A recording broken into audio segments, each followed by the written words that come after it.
আসসালামু আলাইকুম। আজকে আমি আসলে একটা খুব ডেলিকেট বিষয় নিয়ে কথা বলবো। এই জন্যই আমি ভাইকে অনুরোধ করেছিলাম যে 16 নিচে 10 থেকে 16 পর্যন্ত বাচ্চারা যেন না থাকে। মানে ব্যাপারটা অনেকটা এরকম যে আমরা এটাকে বলি হচ্ছে এডুকেশনের ভাষায় সোশ্যাল ট্যাবু। কিছু জিনিস থাকে যে জিনিসটা আমরা আলোচনা করতে চাই না অনেক সময়, কিন্তু জীবনের প্রয়োজনে বাস্তবতার খাতিরে আমাদের সেটা আলোচনা করা প্রয়োজন। এরকম একটা বিষয় নিয়েই আজকে আমি কথা বলবো। আমি যদি আমার এই আলোচনা আমি প্রথমেই বলে নিচ্ছি এটা ডেলিকেট, এবং এটা যদি কাউকে আহত করে এর জন্য আমি প্রথমেই ক্ষমা চেয়ে নিব। আজকের আলোচনাটা আমার দীর্ঘ শিক্ষকতা জীবনের স্কুল, কলেজ, বিশ্ববিদ্যালয়ে সব মিলিয়ে আমার যে শিক্ষকতা, সেইটার ধরেন এই রিলেটেড ইস্যুতে আমার যে অভিজ্ঞতা, আমার যে অবজারভেশন, এবং একই সাথে আমি যেটুকু পড়াশুনো করেছি এই লাইনে, দুইটার সারমর্ম আমি সংক্ষেপে একসাথে করার চেষ্টা করেছি। Let us protect our children. এখানে আমি আমার প্রেজেন্টেশনের যে ডেটাগুলো শো করছি, এগুলা মূলত ওয়েস্টের ডেটার উপর নির্ভর করে।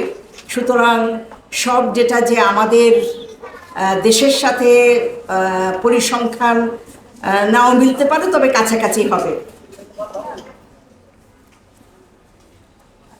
আমাদের দেশে সচরাচর ট্রেন্ড হচ্ছে ছেলে মেয়ে একটু বড় হলে, এই 20, 22, 25 হয়ে গেলেই বাবা মা তার পাত্র বা পাত্রী দেখার চেষ্টা করেন। বিদেশে অন্যরকম, বিদেশে দেখা যায় ওরা দেরি করে বিয়ে করে অনেকে, অথবা আরেকটা হচ্ছে বাবা মা বিয়ে দেওয়ার জন্য অত উদ্বিগ্নও থাকেন না। কারণটা আমরা সবাই জানি, বিয়ে দেওয়াটা হচ্ছে বাবা মার জন্য ইসলামের দৃষ্টিতে ফার্জ, যে কারণে সমস্ত বাবা মাই চান যে তার ছেলেকে বা মেয়েকে উপযুক্ত তাদের জীবন সঙ্গী বা সঙ্গিনী খুঁজে দেওয়ার জন্য। এটা হচ্ছে যেরকম নাকি আপনার জানাজার নামাজটা যেরকম আমরা জানি, যেটা হচ্ছে ফরজে কিফায়া, না যে কেউ না কেউ সোসাইটিতে যদি পালন করে তাহলে সবার পালন হয়ে গেল, যদি কেউ না করে তাহলে কিন্তু গুনাহটা, ফরজ তরকের গুনাহটা সবার হবে। তো এইসব ব্যাপারে আমাদের বাবা মারা অবশ্যই উদ্বিগ্ন থাকেন, এটা একটা গুরুত্বপূর্ণ দায়িত্ব। এবং অনেক সময় দেখা যায় বাবা মা ছেলে মেয়েকে বিয়ে দেওয়ার পরে স্বস্তির নিঃশ্বাস ফেলে বলেন, আমার সবচেয়ে কঠিন দায়িত্বটা পালন করে ফেললাম, আলহামদুলিল্লাহ। এই যে একটা অনুভূতি সন্তানের পরে, এটা কিন্তু আমাদের দেশের কালচারের একটা অংশ। কারণ আমি বিদেশে পড়াশোনা করেছি, থেকেছি, আমি এরকম পাইনি। ওরা পয়সা সেভ করে কিভাবে হলিডে করবে এই জন্য চিন্তা করে। ওই ছেলে মেয়ে বিয়ে দিয়ে পয়সা নষ্ট করার মতো ওদের মানসিকতা কম প্যারেন্টসেরই আছে। বিয়ের পরে কিছুদিন পরে দাদা দাদি যারা হবে তাদের তো আরও বেশি কামনা। দেখা যায় যে বাবা বা মার থেকে দাদা দাদি, নানা নানি কামনা করেন আমাদের ঘরে কখন একটা নতুন অতিথি আসবে, তাই না? খুব বিখ্যাত একটা দোয়া, O my Lord, grant me from you a good offspring, you are indeed the all hearer of invocation. ইয়া রব্বুল আলামিন, তুমি, আমরা যে দোয়া করি এটার তুমি সর্বোত্তম শ্রবণকারী, আমাদেরকে ভালো সন্তান সন্ততি দান করো। এই দোয়াটা হয়তো অনেকেই আমরা জানি না। আমি আমার আগের আলোচনায় বলেছিলাম যে বিয়ের মতো একটা কঠিন জাতাকলে আমরা পড়ি কোনো জ্ঞান ছাড়া, তাই না? ওই যে বাবা মা জোর করে দিয়ে দেয়, কিন্তু আসলে যার বিয়ে অনেক সময় তার খবর নাই। এই জন্য আমার মনে হয় যে আসলে এ ব্যাপারে যে এখন বিভিন্ন বই পাওয়া যায়, যে সংসারের যে কঠিন যন্ত্রণা, ওই সেই কি জানি বলে, দিল্লি কা লাড্ডু যে খাবে সে ভি পস্তাবে, যে না খাবে ও ভি পস্তাবে। তো সেই আর কি, সেই দিল্লি কা লাড্ডু সবাইকে খেতে হয়, খায়, কিন্তু আগে থেকে মেন্টাল প্রিপারেশন থাকলে ভালো হয় যে কিভাবে আসলে বিয়ে মানে শুধু ওই গায়ে হলুদ আর ওই বিয়ের অনুষ্ঠান, বাজার সদাই না। এরপরে ছেলে হোক মেয়ে হোক, তাদের জন্য এটা একটা কঠিন দায়িত্ব অপেক্ষা করছে। সেই জিনিসটার জন্য যদি ছোটবেলা থেকে বাবা মা ভাই বোন পরিবার সবাই যদি একটু পড়াশোনা করেন, মানসিকভাবে প্রস্তুত থাকেন, তাহলে জার্নিটা হয়তো সহজ হয়। এই যে আল্লাহর কাছে আমরা দোয়া করি, আল্লাহ আমাদেরকে, এটা সম্পূর্ণ কোরআন শরীফে অন্য জায়গায় আছে, আমি কাউকে চাইলে ছেলে দেই, চাইলে মেয়ে দেই, কাউকে উভয় দেই, আর কাউকে কিছু দেই না। এটা কিন্তু এটা হচ্ছে আমার কাছে আমার ব্যক্তিগত একটা অনুভূতি যে আল কুরআন, যেটা সম্পর্কে রাসূল পাক সাল্লাল্লাহু আলাইহি সাল্লাম বলেছেন যে এটা এমন একটা দস্তরখান, যতবার তুমি পড়বে এটা তোমার জন্য নতুন খানা নিয়ে আসবে, এই দস্তরখান কখনো ফুরাবে না। এই যে আমরা দেখি আজকে সমাজের বিভিন্ন জায়গায় হতাশা, ছোট ছোট বাচ্চারা আত্মহত্যা করছে, বড়রা করছে, ড্রাগ খাচ্ছে, আমি যেটাকে আমরা বলি সায়েন্টিফিক্যালি সাবস্টেন্স অ্যাবিউজ করছে। ওয়াই? কারণ কি? হতাশার কারণ কি? কারণ হচ্ছে আত্মতৃপ্তি নাই। সুখ এক জিনিস, শান্তি অন্য জিনিস। টাকা পয়সা দিয়ে আপনি গাড়ি বাড়ি করতে পারবেন, সুখ কিনতে পারবেন, আপনি শান্তি কিনতে পারবেন না। শান্তি অন্য জিনিস। শান্তি মনের ভিতরে থাকে, শান্তি পয়সা দিয়েও কেউ কিনতে পারে না। অনেক সময় আমার কাছে মনে হয়, যেহেতু শিক্ষকতার সুবাদে সমাজে সর্বস্তরে বিচরণ করি, আমার কাছে মনে হয়েছে মধ্যবিত্ত, উচ্চ মধ্যবিত্ত, নারী পুরুষ নির্বিশেষে অনেকের মনে করেন যে আসলে বেশি টাকা হওয়ার ভিতরে মনে হয় সব সমস্যার সমাধান। আসলে তা না। রাসূল পাক সাল্লাল্লাহু আলাইহি সাল্লাম একবার বলেছিলেন যে ওই যে পাহাড় দেখতে পাচ্ছ, ওই পাহাড়ের সমান মাটিও যদি তুমি এক পাহাড়, দুই পাহাড় অনেক দাও, আদম সন্তানের পেট ভরবে না। এটার ভিতরে আমাদের জন্য একটা বড় শিক্ষা আছে। আপনি খোঁজ নিয়ে দেখবেন, যারা যত বেশি মিলিয়নার বিলিয়নিয়ার, তাদের আকাঙ্ক্ষা আরও তত বেশি। আকাঙ্ক্ষা এমন একটা জিনিস, এটা কোনো শেষ নাই। সুতরাং আমাদেরকে আল্লাহ পাক হালালভাবে যাকে যেটুকু দিয়েছেন সেটা নিয়ে আমাদের শান্তি খুঁজতে হবে। এই কথাটা কেন বললাম? সেটা রিজিকের ভিতরে টাকা পয়সা, খাওয়া, গাড়ি বাড়ি, মানুষ, সন্তানও পড়ে। আমার সন্তান নাই, আমি কি করব? জোর করে নেওয়া যাবে? জোর করে নেওয়া যাবে না। আমি এসএসসি পরীক্ষায় খারাপ করেছি, অথবা আমার ছেলে মেয়ে খারাপ করেছে, জোর করে আমি তাকে অ্যাবিউজ করতে পারি, বকা দিতে পারি। আমি কি ইভেন্টটাকে চেঞ্জ করতে পারবো? না। ক্ষতিটা কি হবে? ক্ষতি হবে হচ্ছে যে বাচ্চাটার উপর আমি সে জিপিএ কম পেয়েছে বলে খুব বকাবকি করলাম, তার মানসিক একটা যন্ত্রণা হবে, কোনো কোনো ক্ষেত্রে সে সুইসাইডও করতে পারে। আমি বলবো শিক্ষক হিসাবে, মা হিসাবে, দাদি হিসাবে, দুইটা নাতি আছে, তাদেরও মানুষ করছি, আমি বলছি বকাবকি কোনো রাস্তা না। It is not the correct way. কাউকে না, কাউকে না। আপনি তার সাথে আলোচনা করেন, বোঝানোর চেষ্টা করেন, এটাই হচ্ছে রাস্তা। কারণ আমরা যখন ছোট ছিলাম, সেই ছোট বয়সের আমরা আর এখন যারা ছোট আছে, সেই ছোট বয়সের শিশুরা কিন্তু এক না। এদের জন্ম হয়েছে আইপ্যাডের উপরে, ল্যাপটপের উপরে। আমার একটা ফ্রেন্ড সেদিন বললো, মালয়েশিয়ায় আছে, বাঙালি মেয়ে, খুব ভালো মেয়ে, পড়াশোনা করছে, ওর বাচ্চা আছে। বলেছে কেউ প্রথম শব্দ কি বলেছে জানেন? ইউটিউব। ও প্রথম শব্দ বলেছে ইউটিউব। তো এখন এই যে আমরা সেই জেন জি বলি, আপনারা জানেন তো, এই বছর থেকে যারা জন্মাচ্ছে এরা হচ্ছে জেনারেশন বিটা।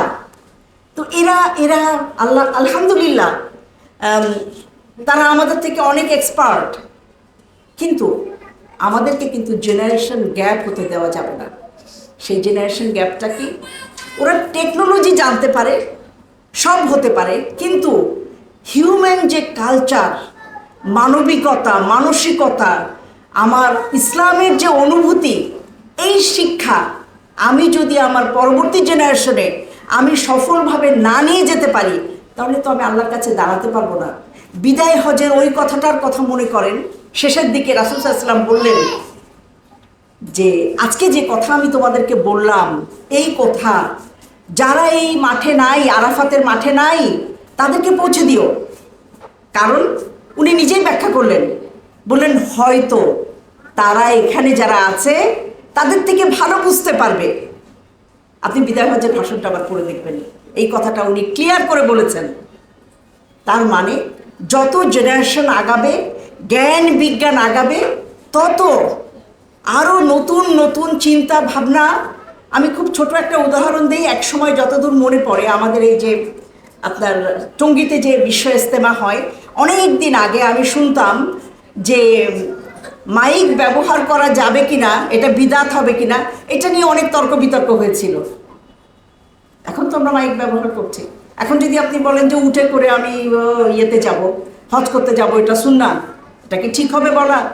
না, আমাদেরকে বুঝতে হবে কোনটা আসলে বিদাত আর কোনটা হচ্ছে আল্লাহ পাক। যেই আল্লাহ পাক আমাদেরকে কুরআন দিয়ে জ্ঞান শিখিয়েছেন, কলম দিয়ে জ্ঞান শিখিয়েছেন, তাই না? উনি কোরআন শরীফে বলেছেন উনি কলম দিয়ে জ্ঞান শিখিয়েছেন। সেই কলম আজকে, সেই কলম সেই সময় যখন আয়াত নাজিল হয়েছিল, পাথরের উপরে খোদাই করে লেখা হতো, জানেন তো, চামড়ার উপরে লেখা হতো। আর আজকে আপনি আইক্লাউডে এখানে হাতটা বুলান, আপনার আইক্লাউডে চলে যায়। তো সেটাই সেই বাচ্চাদেরকে, এই যুগের বাচ্চাদেরকে মানুষ করার জন্য আমাদেরকে সবসময় সতর্ক থাকতে হবে। আমি একটু আগে বলছিলাম যে বাচ্চারা সাবস্টেন্স অ্যাবিউজ করে, আত্মহত্যার দিকেও যায়, বড়রাও যেতে পারে। এটার একটা মূল কারণ হচ্ছে নিজের ভিতরে সান্ত্বনা না থাকা, শান্তি না থাকা। এই শান্তি কেউ কাউকে দিতে পারে না, এই শান্তি অর্জন করে নিতে হয়। আর সেই শান্তির জন্য আমি বলবো, এখানে যেহেতু আমরা সবাই মুসলিম বসে আছেন, এজন্য আমি বলবো সবার ধর্মগ্রন্থই নিশ্চয়ই তার কাছে সম্মানিত। আমাদের জন্য আমাদের মনের রোগের ওষুধ হচ্ছে কুরআন, আল কুরআন, যেটার একটা রশি, যেটার এক পাশ স্বয়ং আল্লাহর হাতে ধরা, আর এক পাশ যে পড়বে তার কাছে। সেই পড়া যদি না অর্থ বুঝে পড়া হয়, তাহলে তার মূল্য কি বলেন? অবশ্যই আমাদেরকে অর্থটা পড়তে হবে। যতক্ষণ পর্যন্ত আমার নিজের ক্ষমতা না হচ্ছে যে আমি পড়ে বুঝতে পারি, ততক্ষণ পর্যন্ত আমাকে অনুবাদ পড়ে যেতে হবে। যদিও আপনারা জানেন যে একটা কথা আছে যে most of the things are lost in translation. আমি যে আসলে কোরআনের সাথে যে আপনার আমাদের যেটাকে বলি হাদিসে কুদসি, এটার পার্থক্য আপনারা নিশ্চয়ই জানেন যে কোরআনের হচ্ছে শব্দগুলো আল্লাহর চয়ন করা, হাদিসে কুদসির হচ্ছে থিমটা সম্পূর্ণ আল্লাহর। কারণ প্রত্যেকটাতে রাসূল সাল্লাল্লাহু আলাইহি ওয়াসাল্লাম বলছেন যে আল্লাহ পাক বলেছেন, কিন্তু শব্দগুলো কিন্তু ওনার নিজের। তো সুতরাং আল্লাহ পাক যে শব্দগুলো চয়ন করে আল কুরআন বা কুরআন মজিদ যেটা তৈরি করেছেন, এটার তো কোনো ওই শব্দের কোনো বিকল্প নেই। কোনো মানুষ, কোনো সৃষ্টি, কোনো ফেরেশতা, কোনো জিন সবাই মিলে চেষ্টা করলেও ওই শব্দকে সে রিপ্লেস করতে পারবে না। সুতরাং সবচেয়ে বেস্ট ওয়ে হচ্ছে আরবি পড়ে, কোরআন পড়ে বুঝতে শেখা। আমাদের সিস্টেম আমাদেরকে সেভাবে তৈরি করেনি। একদিন আল্লাহ পাক আমার কাছে মাঝে মাঝে মনে হয় আমি সামান্য একজন মহিলাদের আবার কিন্তু আমাদের কম, আপনারা জানেন তো, মহিলারা আমাদের কিন্তু হিসাব কম হবে, ছেলেদের হিসাব বেশি হবে, সামাজিক দায়িত্ব বেশিরভাগ সব ছেলেদের। তো আপনি যদি সারা পৃথিবীর জিও পলিটিক্স, জিও ইকোনমিক্স দেখেন, তাহলে দেখবেন যে আল কুরআন যেখানে দেওয়া হয়েছে, সেখানে যে আমার তেল দেওয়া হয়ে গেছে না, ফসিল ফুয়েল, আপনার অর্থের সোর্সও দেওয়া হয়ে গেছে, জ্ঞানের সোর্সও দেওয়া হয়ে গেছে একই জায়গায়। যদি আমরা এই দুটাকে ঠিকভাবে সমন্বয় করতে পারতাম, তাহলে সারা পৃথিবীতে ইংরেজি আর ফ্রেঞ্চ শিখতে হতো না, সবাই আরবি শিখত। আর আজকে গড়ে সব মুসলমানরা আমরা কি শিখছি? ইংরাজি শিখছি, কারণ আমরা ব্যর্থ হয়েছি। এ ব্যর্থতার ভাগ আমাদের সবার। তো আমি একটা জিনিস মনে করি, টি.এস. ইলিয়ট একটা কথা বলেছেন, every moment is a resurrection, that is philosophy of my life. We make mistake. Every moment we can make mistake. But আমরা তওবা করতে পারি, তাই না? তওবা করতে পারি এবং আমরা ভালো হয়ে যেতে পারি এবং আমাদের ফিলোসফিকেও চেঞ্জ করতে পারি। আমি একটা ভুল ফিলোসফিতে চলছি, আমরা এটাকে চেঞ্জ করতে পারি। আমি সবাইকে ধরেন আন্ডারমাইন করি, আমি চেঞ্জ করে সবাইকে কি করতে পারি? ভালো মানুষ মনে করতে পারি। আমি যদি নিজে ভালো মানুষ হই, তাহলে আমি সবাইকে ভালো মানুষ মনে করব। আর আমি যদি নিজে খারাপ হই, তাহলে আমি সবাইকে ছোট করব। এই কথা এখানে যেটা লিখেছি, যেটা হচ্ছে বেবির একটা কি দরকার? সিকিউরিটি দরকার, লাভ দরকার, এবং সেইটার সাথে হচ্ছে আপনার যে মেসেজটা বেবি আমাদেরকে দেয়, সেই মেসেজ অনুযায়ী আমরা যদি রেসপন্ড করি, যতদিন তারা নিজেরা সেটেলড না হবে, এখানে কোনো বয়স বলা হয়নি। ডক্টর সারা এই কথাটা বলছেন, উনি খুব বড় একজন এডুকেটর, ওয়েস্টের আমেরিকান এডুকেটর। উনি বলছেন যতদিন আমার বাচ্চা, যার বাচ্চাই হোক, যে অভিভাবক, যতদিন ওই বাচ্চা সেটেল না করবে, ততদিন পর্যন্ত ওকে আমাকে কি করতে হবে? সাপোর্ট করে যেতে হবে। তাহলে কি হবে? ওর সাথে আমার অ্যাটাচমেন্ট হবে। ভালোবাসা অবশ্যই আনকন্ডিশনাল। এখানে যারা যারা বাবা মা আছেন, আমি সহ আমরা সবাই জানি, আমি যখন খুব ছোট ছিলাম আমার মা একদিন আমাকে বলেছিলেন ভালোবাসা নিম্নগামী। তখনও আমি মা হইনি, আমি এই কথাটা বুঝি নাই। আমি মা হওয়ার পরে বুঝতে পেরেছি ভালোবাসা আসলেই নিম্নগামী। তো সেই ভালোবাসা তো শুধু ভালোবাসা দিলে হবে না, আমরা ভালোবাসার সাথে সাথে মাঝে মাঝে আমাদের একটু শাসন করতে হয়। এই কথাটা বলার আমার কারণ আছে, কারণ আজকালকার জামানায় বেশিরভাগই হচ্ছে একটা দুইটা বাচ্চা, তিনটা বাচ্চা কারো দেখলে আমরা চোখ বড় বড় করি, চারটা বাচ্চা দেখলে মনে হয় ফিট হয়ে যায়। সুবহানাল্লাহ। যদি আল্লাহ কাউকে যাদের সুযোগ দিয়েছেন কেন বাচ্চা হবে না বলেন? সেটা আপনাদের এমন কোনো এই যে সোশ্যাল একটা স্টিগমা তৈরি করা যে being mother of only one child or two children, this is not smartness. It depends on your family, your situation. Might be 3, might be 4, I don't know. কিন্তু one is bad, that I can tell you. কারণ আমাদের স্কুলের অভিজ্ঞতা হচ্ছে যাদের sibling নাই এই বাচ্চাগুলো খুব সেলফ সেন্টার্ড হয়। এজন্য আমি বলবো sibling is a very good thing. যাদের যাদের এখনো একটা বাচ্চা আছে, স্টার্ট প্ল্যানিং, এবং দেখবেন যে দুইটা বাচ্চা যত মারামারি কাটাকাটি করবে ওরা তত ভালো মানুষ হয়ে গড়ে উঠবে। এখানে যে ছবিটা আমি দিয়েছি, এখানে আমি দুটো জিনিস বোঝানোর চেষ্টা করেছি যে যেসব বাচ্চারা একদম আনরুলি, কথা শোনে না, তাদেরকে ডিসিপ্লিন করতে হবে, অবশ্যই ডিসিপ্লিন করতে হবে। আর আমরা কখনোই তাদেরকে ফিজিক্যালি এইভাবে হার্ট করবো না, সেটা স্কুলে হোক বাসায় হোক। রং ওয়ে, টোটালি রং ওয়ে। আমি আস্তে আস্তে করে আমাদের আলোচনাটাকে আমার সেই ডেলিকেট পয়েন্টের দিকে নিয়ে যাচ্ছি, যেখানে আমি চাইল্ড নেগলেক্টের কথা বলবো, চাইল্ড অ্যাবিউজের কথা বলবো। এখানে দেখেন, parent, teacher and other care givers. Other care givers কথাটা কেন? এটা 100 জন না, কিন্তু আপনি খবর নিয়ে দেখেন 100 জনে 1 জন 2 জন এরকম হবে হয়তো তার বাবা মা নাই। আমি হসপিটালের সাথে জড়িত বলে আমি প্রায়ই দেখি, আমি সবচেয়ে কষ্ট পাই। গতকালও যেরকম বাচ্চা বেঁচে আছে, মাটা মারা গেল, এরকম ঘটনা ঘটছে, ঘটতেই পারে। মা মারা যেতে পারে, বাবা মারা যেতে পারে। কোনটা মারা গেলে ভালো? Very tricky question. বলেন তো দেখি মেয়েরা, বাবা মারা গেলে আর মা মারা গেলে কোনটা বেটার? যে বলে দিচ্ছে বাবা মারা গেলে। আপনাদের বলার সাহস হলো না সত্যি কথাটা। যা হোক, truths are always bitter but truth.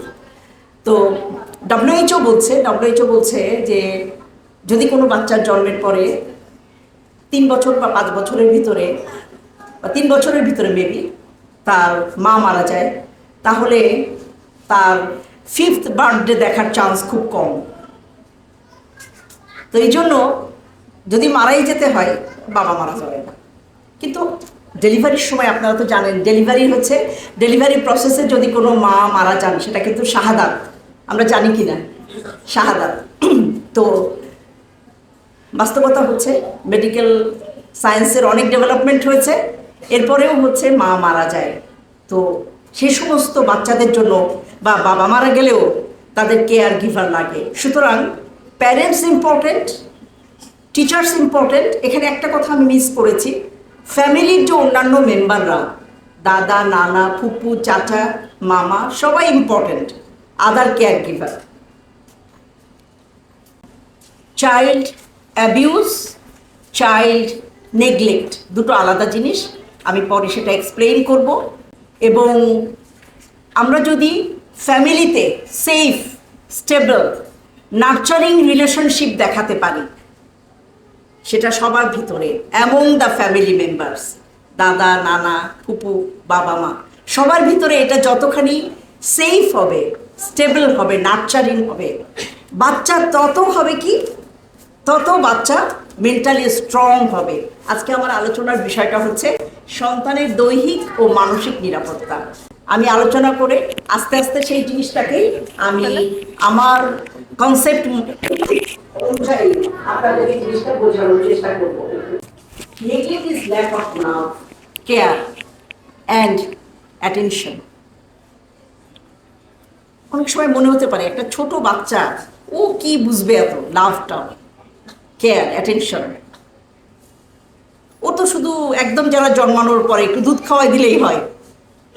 হ্যাঁ, একটু দুধ খাওয়ায়, একটু সরিষার তেল লাগায়, একটু তেলের রোদের ভিতরে ফেলে রাখলেই হয়।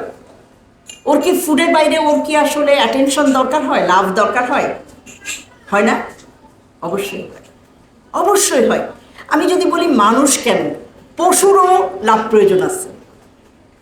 ভালোবাসা এমন একটা জিনিস, এটা হচ্ছে আমাদের মেন্টাল ফুড। এটা এনিমেলেরও দরকার, মানুষেরও দরকার। আমার 6টা বিড়াল আছে, 7টা ছিল, একটা মারা গিয়েছে। এবং আমার 6টা বিড়াল 6 রকম। এবং আলহামদুলিল্লাহ আমি বুঝতে পারি ওরা কখন মন খারাপ করে, কখন ভালোবাসে। তো মাঝে মাঝে মনে হয় যে পশু পাখির অনুভূতি মানুষের থেকে কোনো অংশে কম না। নেগলেক্টের থেকে চাইল্ড অ্যাবিউজটা হচ্ছে খারাপ বেশি। নেগলেক্টও হতে পারে। আপনি এত ব্যস্ত, টেলিফোন নিয়ে এত ব্যস্ত, হ্যাঁ, অথবা আপনার অফিস নিয়ে এত ব্যস্ত, আপনি নেগলেক্ট করেছেন। আর অ্যাবিউজটা কি? আপনি ডেলিবারেটলি, ইন্টেনশনালি আপনি কোনো বাচ্চাকে হার্ম করেছেন। সেই হার্ম কি হতে পারে? জোরে কানটানা একটা হার্ম, ফিজিক্যাল, মেন্টাল। আপনি জোরে একটা এমন ধমক দিলেন ছোট্ট বুকের ভিতরটা কেঁপে উঠল। প্লাস সবচেয়ে যেটা ব্ল্যাক, সেক্সুয়াল হার্ম। সব রকমই হার্মের ভিতর পড়বে। আমি একটু ভাগ করার চেষ্টা করেছি। এটা দেখেন, আমরা কঠিন যুগে বাস করছি, ইন পার্সন, ফিজিক্যালি, অনলাইন। এ ব্যাপারে আমি ডেটা কিছু কিছু দিব, বেশি দিব না, বেশি প্রয়োজন নাই। Physical, emotional, sexual. ফিজিক্যাল, ওই আগের কালে যে ওই যে বাবারা বলে আসতো না, মাস্টারদের, হেডমাস্টারদের দিয়ে গেলাম, মাথাটাতে বাড়ি দিও না, এছাড়া যা করো। That is wrong policy. মারধর করা যাবে না।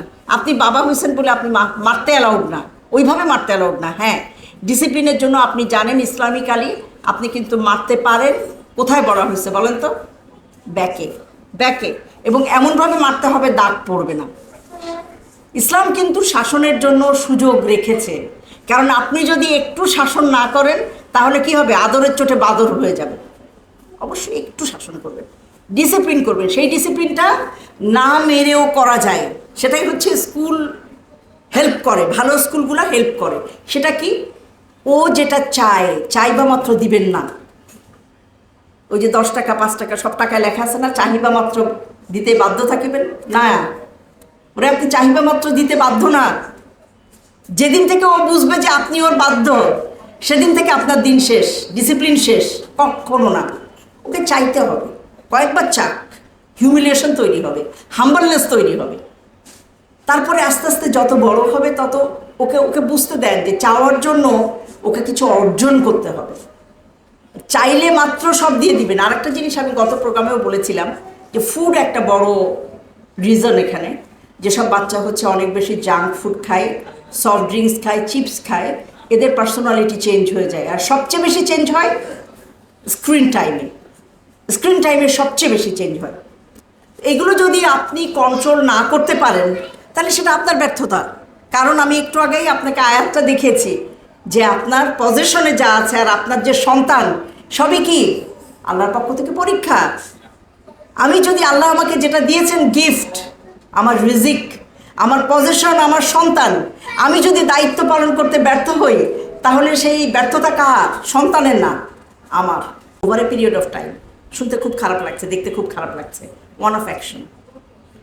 আপনারা শুনলে অবাক হবেন। আমাদের দেশে হচ্ছে ওই যে এটাকে বলে যে সব ময়লা আমরা ঝাড়ু টাড়ু দিয়ে কার্পেটের নিচে ঢুকায় দিই। কিন্তু ওয়েস্টে একটা জিনিস আছে, ওরা খারাপ হলেও ওরা ওই খারাপের আবার গুণে কয়টা খারাপ হলো। আর আমরা বলতে থাকি সব ভালো, সব ভালো, কোনো টেনশন নাই, সব কিছু ভালো। সব কি ভালো? তা তো পৃথিবী জান্নাত হয়ে যেত। হ্যাঁ, তো সুতরাং এই জন্য আমি প্রথমেই বলে নিয়েছি আমি যে ডেটা দেখাবো আমাদের দেশের ডেটা না, বাট কিছুটা মিলবে। WHO 17-তে একটা ডেটা বের করেছে। 1 billion minor, 1 billion minor. Minor বলতে ইউজুয়ালি 16-র নিচে বোঝায়। 2 and 17, 18 মিন করেছে। 18 এখানে মানে আপনার ভোটাধিকারের নিচে। 2 and 17 ভিতরে এরা ভায়োলেন্স, সেটা ফিজিক্যাল, ইমোশনাল বা সেক্সুয়াল, 1 বিলিয়ন। 1 বিলিয়ন সারা পৃথিবীতে, 1 বিলিয়ন মাইনর যাদের বয়স 2 থেকে 17-র ভিতরে। 2-এর নিচেটা বলেনি কেন? ওরা কথা বলতে পারে না, এই জন্য রিপোর্ট করতে পারেনি। এটা একটা ডেটা, একটা জরিপ করছিল, জরিপ করে বলছে 1 বিলিয়ন মাইনর অ্যাবিউজের শিকার। এর ভিতরে সেক্সুয়াল অ্যাবিউজ কতগুলো? 120 মিলিয়ন। এটা হচ্ছে 14 ডেটা। এখানে আমি একটু ব্যাকে যাই। এই ডেটার ভিতরে এটা ইনঅ্যাপ্রোপ্রিয়েট টাচের থেকে শুরু করে রেপ পর্যন্ত। এখন আমি আরও সেন্সিটিভ কথায় যাব, সেটা হচ্ছে আমি আগেই বলেছি যে আজকে আমি কিছু সেন্সিটিভ ইস্যু নিয়ে কথা বলতে চাই, এবং কিছু জিনিস সোশ্যাল ট্যাবু যেটা নিয়ে কথা বলা প্রয়োজন, কেউ বলতে চায় না, বিড়ালের গলায় ঘণ্টা বাঁধবে কে। আমি আলহামদুলিল্লাহ দীর্ঘদিন আমি বাচ্চাদের সাথে আছি, বাচ্চাদের শিক্ষা ব্যবস্থায়। আমি আপনাদেরকে বলছি, আমারও স্কুলে বাচ্চারা বাচ্চাদেরকে অ্যাবিউজ করেছে, শিক্ষক বাচ্চাকে অ্যাবিউজ করেছে, এরকম সমস্ত ধরনের ঘটনা ঘটেছে। বাচ্চা এসে বলেছে মামা, চাচা, ভাই সব রকম বলেছে, বোন বলেছে, কাজিন তো কোনো বিষয়ই না। একটা কেস পেয়েছি বাবা, সরি মাফ করে দিন, 1 case in my life time. সুতরাং আমার বাচ্চাকে যে আমি ভালোবাসি, তার ফিজিক্যাল নিরাপত্তাটার জন্য আমাকে সতর্ক থাকতে হবে। খুবই একটা ডেঞ্জারাস ডেটা। গ্লোবালি ওরা দেখেছে ফেইথ বেসড ইনস্টিটিউটের ভিতরে 60% হচ্ছে অ্যাবিউজ হয়। ওরা আমাদের মাদ্রাসা নিয়ে সম্ভবত এখানে আমাদের কোনো ডেটা নাই, এটা হচ্ছে ক্যাথলিক ইনস্টিটিউটগুলো মেনলি ওরা দেখেছিল। এবং যেহেতু আপনারা জানেন যে ক্যাথলিক ফাদার যারা, ওদের বিয়ে করার অনুমতি এখন নতুন দিচ্ছে, এখন অনুমতি আছে, আপনারা জানেন তো, আগে ছিল না। যে কারণে আপনার এটা বলছে এই ক্যাথলিক ইনস্টিটিউটে সবচেয়ে বেশি অ্যাবিউজ হয়।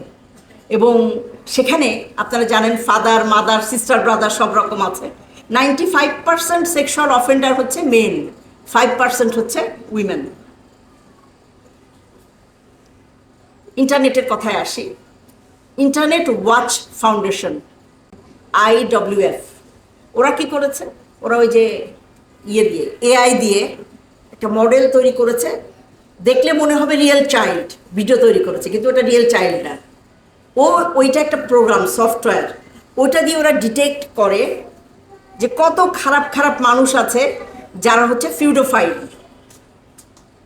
বাচ্চাদের সাথে তারা বাচ্চাদেরকে টাচ করতে চায় ইনঅ্যাপ্রোপ্রিয়েট ওয়েতে। আপনি একটু দেখেন জিনিসটা, প্রতি 7 মিনিটে একজন লোক তাকে অ্যাপ্রোচ করে।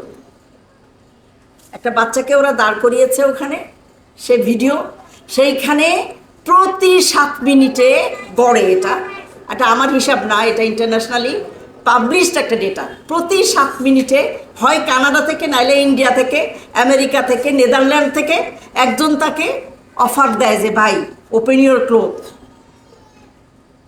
So that is dangerous, that is dangerous. বাচ্চা যদি সে নেগলেক্টের শিকার হয়, অ্যাবিউজের শিকার হয়, তাহলে কি তার কনসিকুয়েন্সটা কি? ভুলে যাবে, সে ভুলে যাবে, ছোট মানুষ ছিল, ভুলে যাবে? নো, সেটা নিয়ে আমি পরে আসছি। এটা হচ্ছে ডাক্তাররা প্রমাণ করেছে নেগেটিভ হেলথ কনসিকুয়েন্স হবে, কখনো কখনো chronic disease including stress, mental stress. এরপরে যেটা বলবো, এটা হচ্ছে আমার একটা এক্সপেরিয়েন্স থেকে বলবো। আমার স্কুলে যখন আমি বললাম যে আমি গুড টাচ ব্যাড টাচ নিয়ে বাচ্চাদের সাথে কথা বলতে চাই, তখন আমাদের ছেলেরা, অনেকে ছেলে টিচাররা, আমরা ওই ডিসিশন পুরোপুরি গণতন্ত্র প্র্যাকটিস করতে পারি না, মাঝামাঝি গণতন্ত্র করি স্কুলে আর কি। তো একসাথে ডিসিশন নেই অনেক সময় ডেলিকেট জিনিসগুলো, তো একসাথে বসে আলোচনা করছি টিচারদের সাথে যে আসলে আমরা এটা কি বাচ্চাদেরকে আমরা কখনো গুড টাচ ব্যাড টাচ বলিনি, আমরা এটা বলবো কিনা। তো স্যাররা সবাই চিৎকার করে উঠল, না না না না না, এগুলো বাচ্চাদের বলা যাবে না। এরপরে আমি এটা নিয়ে কদিন পড়াশোনা করলাম, এবং আমি ওই দিন দেখলাম আমরা যে কোনো মিটিংয়ে আমার যে লেডি টিচাররা, এরাও কিন্তু সবসময় দ্বিমত ত্রিমত পোষণ করে। আর মেয়েরা তো এমনি তো জানেন আপনাদের ছেলেদের কাছে বেশি ঝগড়াটে, বেশি তর্ক করে। আমি দেখলাম কি ওই দিন মেয়েরা সবাই চুপ করেছিল, এবং মেয়েরা পক্ষে, মেয়েরা বলছে না বলতে হবে, বাচ্চাদেরকে বলতে হবে। পরে আমি এই ডেটাটা পেলাম, 20টা ছোট বাচ্চার ভিতরে, ছেলে বাচ্চার ভিতরে একজন সেক্সুয়াল অ্যাবিউজের শিকার, আর 5টা মেয়ের ভিতরে একজন। This is not my data, this is printed, published and accepted. এবং সবচেয়ে দুঃখজনক হচ্ছে যত ভিকটিম তার ভিতরে 100 জনের ভিতরে 55 জন হচ্ছে 10 বছর বয়সের নিচে। এটা হচ্ছে সবচেয়ে ডেঞ্জারাস। আমি সরি টু সে, আমরা স্কুলে অনেক কিছু এক্সপিরিয়েন্স করি, তার ভিতরে আমি একটা জিনিস বলতে ভুলে গেছি, ড্রাইভার কখনোই কারোর সাথে স্কুলে, সে আপনার যে ড্রাইভারই হোক না কেন, আপনি কখনোই আপনি বাচ্চাকে একা পাঠাবেন না। আমাদের কাছে অনেক স্টোরি আছে যেগুলো শুনলে আপনার গা শিউরে উঠবে। যারা অ্যাবিউজ করে তাদের একটা প্যাটার্ন থাকে। ইউজুয়ালি আমরা দেখেছি, এটা হিসাবে আসছে 25 to 30% হচ্ছে তারা সারা জীবনে 10টা বাচ্চাকে অ্যাবিউজ করেছে, 5 to 10% মোর দ্যান 40 চিলড্রেন।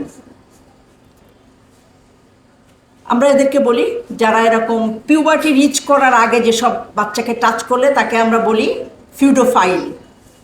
উন্নত দেশগুলোতে ফিউডোফাইলদের লিস্ট থাকে এবং তাদেরকে কোনো জায়গায়, যেখানে আপনার বাচ্চার টাচে যেতে পারে, যেরকম হসপিটাল, স্কুল, এসব জায়গায় তাদেরকে কাজ করতে দেয় না। তারা এমন জায়গায় কাজ করে যেখানে ওরা শুধু অ্যাডাল্ট পিপল ডিল করবে। আর একটা টার্ম ওদের আছে যে সিরিয়াল যদি কেউ ফিডোফাইল হয় বা সিরিয়াল যদি সেক্স অফেন্ডার হয় তবে তারা ওকে জেলে দেয়। তো আমাদের দেশে তো আইন কানুনের কোনো প্রশ্নই ওঠে না, আইন তো আমরা পয়সা দিয়ে কিনি। আমি জানি না ভবিষ্যতে দেশ দ্বিতীয়বার স্বাধীন করেছি, আমি জানি না এই স্বাধীনতার পরে আদৌ আমরা কিছু গ্রহণ পাবো কি না। আশা করি পাবো, হয়তো আজকে না পেলেও হোপ করি একদিন, হয়তো 10 বছর 20 বছর পরে মানুষ হিসাবে নারী এবং পুরুষ সবাই তাদের সম্মানটা পাবে। যে দেশে আইনের বিচার নাই, যে দেশে আপনি পয়সা দিয়ে আইন কিনতে পারেন, সেখানে আসলে আইনের কোনো আইন যেটা বলা হয়, আইনের ওই যে আপনি দেখবেন যে লোগোটা আপনারা জানেন কি না, যে দাঁড়িপাল্লার একটা ওখানে যে আইনের যে দেবী বলে, এটা যারা ওইভাবে আসছে ওয়েস্ট থেকে, সে কি জানেন? ব্লাইন্ড। কেন ব্লাইন্ড? সে কাউকে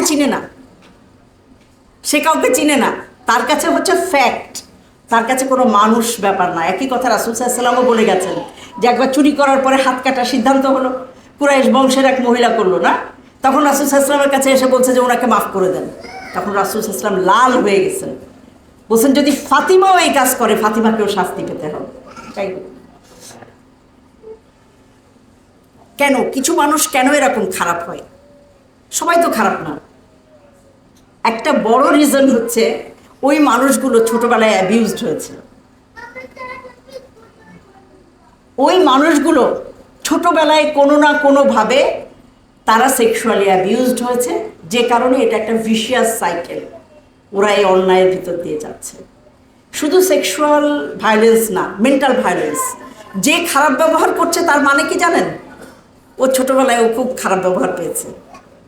সে সমস্ত বাচ্চা কাচ্চা ভদ্র হয় যাদের বাবা মা ভদ্র হয়, যাদের দাদা দাদি নানা নানি ভদ্র হয়, সে বাচ্চাও ভদ্র হবে।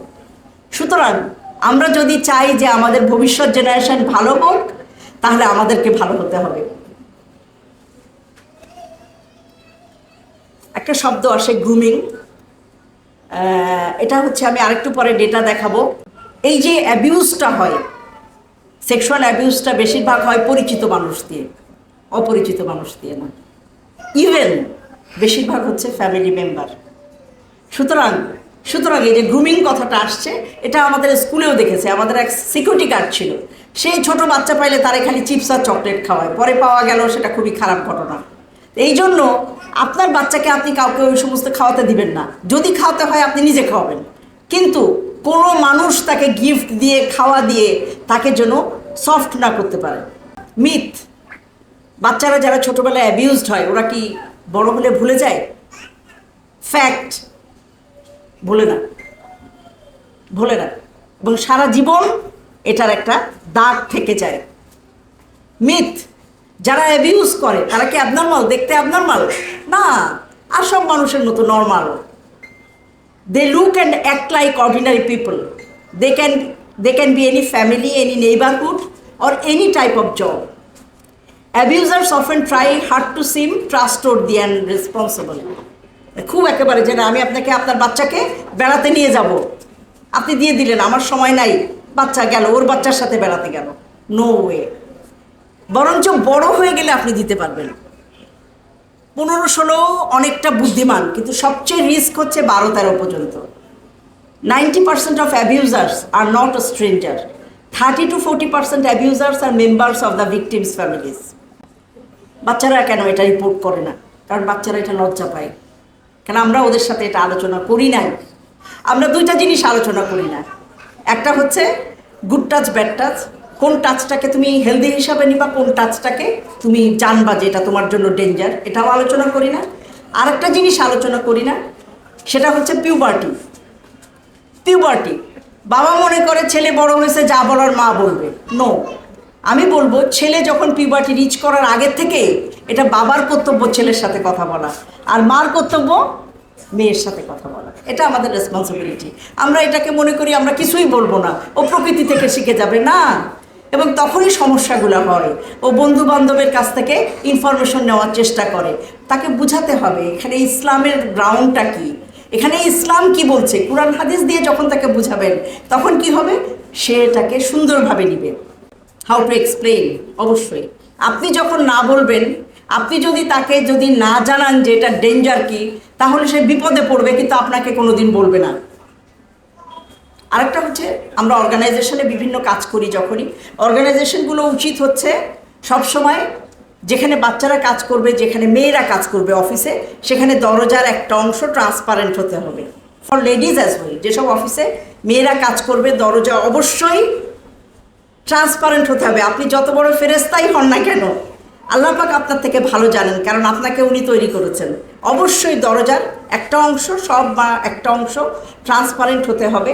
এবং ইউজুয়ালি ইউকে গাইডলাইনে বলছে যে ইউজুয়ালি ভলেন্টিয়ার বা যারা থাকবে ইউজুয়ালি 2 জন থাকা উচিত। বাচ্চাদের সাথে একজন অ্যাডাল্ট থাকা সেফ না, 2 জন হলে এটা মোর সেফ।